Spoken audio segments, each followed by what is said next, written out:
दीनापुर शहर में सरोज नाम की एक गरीब विधवा औरत अपनी बेटी मुस्कान के साथ रहती थी।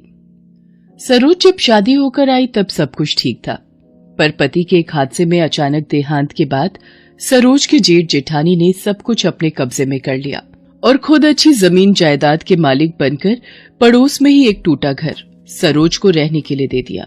सरोज को जीवन जीने के लिए पैसों की जरूरत थी, इसलिए उसने आसपास के घरों में झाड़ू पोछे का काम करना शुरू कर दिया। सरोज की बेटी मुस्कान अब 8 साल की हो गई थी।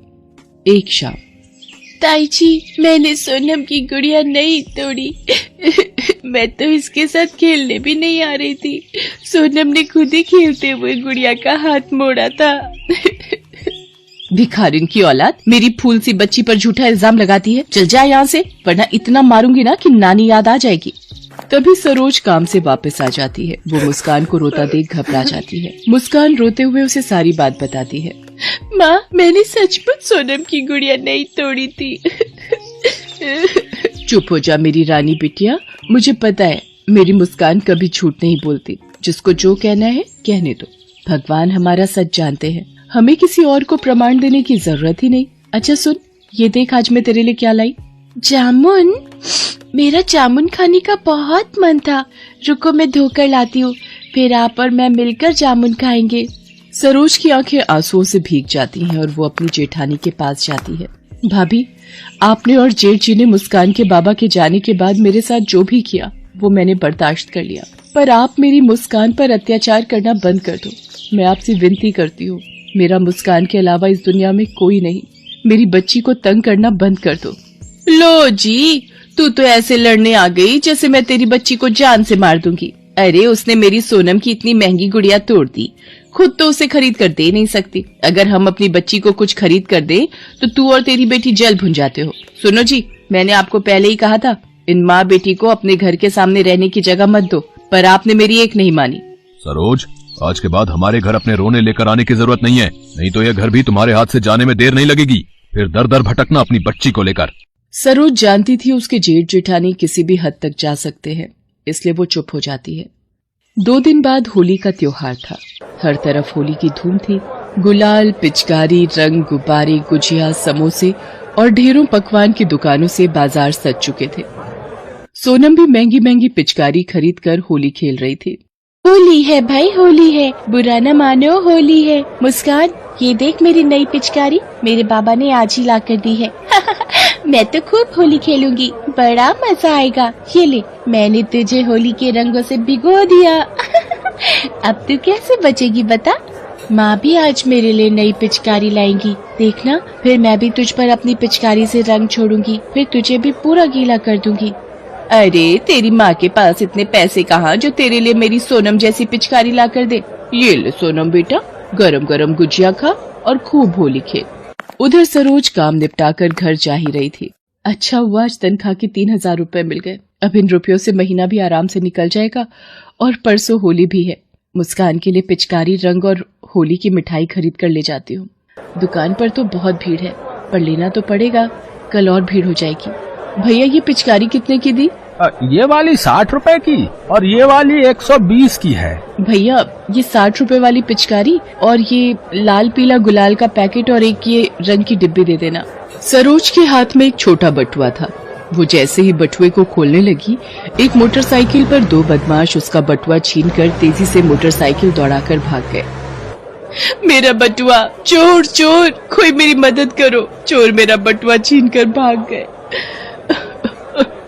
अब हाथ नहीं आने वाले बहन जी, ये लोग त्योहार के मौके पर इसी ताक में रहते हैं। अब ये सामान देना है या? नहीं भैया, अब मैं ये सामान नहीं ले सकती, मेरे सारे पैसे तो उसी बटुए में थे। सरोज रोती हुई घर आ जाती है। ओ बुढ़िया, तुझे कितनी बार बोल चुकी हूँ, आगे का घर देख। हमें तेरी ये बेकार सी पुरानी पिचकारी नहीं खरीदनी। कितनी धूल और मिट्टी लगी है पिचकारी पर। सुबह से एक भी पिचकारी नहीं बिकी। बेटी, अगर तुम एक पिचकारी खरीद लोगी तो कुछ खाने का ले लूंगी। सुबह से कुछ नहीं खाया, खरीद लो बेटी, तुम्हारी बड़ी मेहरबानी होगी। ये बुढ़िया ऐसे नहीं मानेगी, इसे तो धक्का देकर ही हटाना होगा। सरोज की जेठानी पिचकारी बेचने वाली बूढ़ी औरत को जोर से धक्का दे देती है। तभी सरोज आकर उस बूढ़ी औरत को संभाल लेती है। अम्मा, आपको लगी तो नहीं? आइए आप मेरे साथ मेरे घर चलिए। तुम्हारा बहुत बहुत शुक्रिया बेटी, अगर तुम ना आती तो ना जाने मुझे कितनी चोट आती। अम्मा ये लो, आपको भूख लगी थी, मेरे पास ये रोटी और गुड़ है। रोटी और गुड़, ये तो बहुत स्वादिष्ट है। भगवान विष्णु और देवी लक्ष्मी की कृपा तुम पर सदैव बनी रहे। माँ आप कब आई और मेरे लिए पिचकारी लाई हो ना? सोनम ने देखो मुझे पूरा गीला कर दिया। मेरे पास पिचकारी नहीं थी, मैं उसे गीला भी नहीं कर पाई। मुस्कान, मैं तुम्हारे लिए पिचकारी और होली का सामान खरीद कर ले आती, पर सरोज रोने लगती है और सारी बात मुस्कान को बताती है। बूढ़ी औरत भी सरोज की सारी बात सुन रही थी। वो सरोज से बोली, बेटी दुखी मत हो, तुम्हारी सारी परेशानियां अब दूर हो जाएंगी। ये लो, ये एक जादुई पिचकारी है, इसे तुम रखो। जादुई पिचकारी? मैं कुछ समझी नहीं अम्मा। पुत्री, होली के त्योहार पर मैं भक्तों की परीक्षा लेने धरती पर आई थी। तुमने मेरी सेवा की, मुझे भोजन खिलाया, इसलिए मैं तुम्हें ये जादुई पिचकारी उपहार स्वरूप दे रही हूँ। तुम जब भी इस जादुई पिचकारी को चलाओगी, इसमें से सोने के सिक्के निकलेंगे और तुम्हारी सारी निर्धनता दूर हो जाएगी। इतना कहते ही देवी लक्ष्मी अंतर्ध्यान हो गई। सरोज हाथ जोड़े देवी लक्ष्मी के आगे खड़ी थी। उसने जैसे ही पिचकारी को चलाया, पिचकारी में से सोने के सिक्कों की बौछार होने लगी। देवी लक्ष्मी आपकी जय हो, आपने मेरी सारी निर्धनता दूर कर दी। माँ ये तो सचमुच जादुई पिचकारी है, इसमें से तो सोने के सिक्कों की बौछार हो रही है। माँ अब मुझे नई पिचकारी और गुच्छियाँ लाकर दोगी ना? हाँ मेरी बच्ची, अब हम होली खूब धूमधाम से मनाएंगे। सरोज उन सिक्कों को बेचकर मुस्कान के लिए होली का ढेर सारा सामान और नई पिचकारी खरीद कर लाती है। सरोज एक गरीब और लाचार जिंदगी जीती आई थी, इसलिए उसे पता था कि गरीबी का दुख क्या होता है। सरोज ने बहुत सारे अनाथ आश्रम और वृद्धाश्रम में भी होली पर खूब सारी पिचकारी और रंग गुलाल, ढेर सारे पकवान बांटे।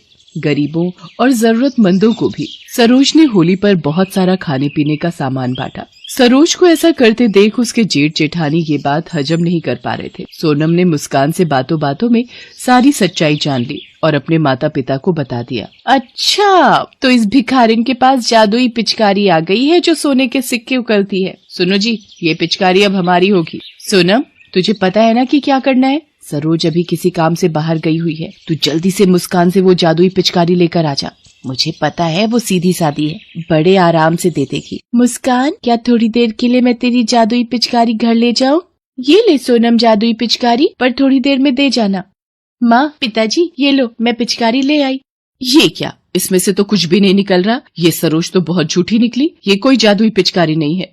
जेठानी के इतना कहते ही पिचकारी का आकार बड़ा हो जाता है और वो जेठ जेठानी पर डंडों की तरह बरसने लग जाती है। हाय मैं मर गई, ये पिचकारी तो हम दोनों को पीट रही है। रुको, मैं चाची को बुला कर लाती हूँ। सरोज, इस पिचकारी को बोल, ओ हमें माफ कर दे, हमसे गलती हो गई। हे देवी लक्ष्मी, इन दोनों को माफ कर दो। अगर इन दोनों को कुछ हो गया तो बेचारी सोनम का क्या होगा। पिचकारी पीटना बंद कर देती है और अपने आकार में आ जाती है। कुछ दिनों बाद सरोज अपनी बेटी मुस्कान के भविष्य की खातिर वो जगह छोड़कर कहीं और रहने चली जाती है।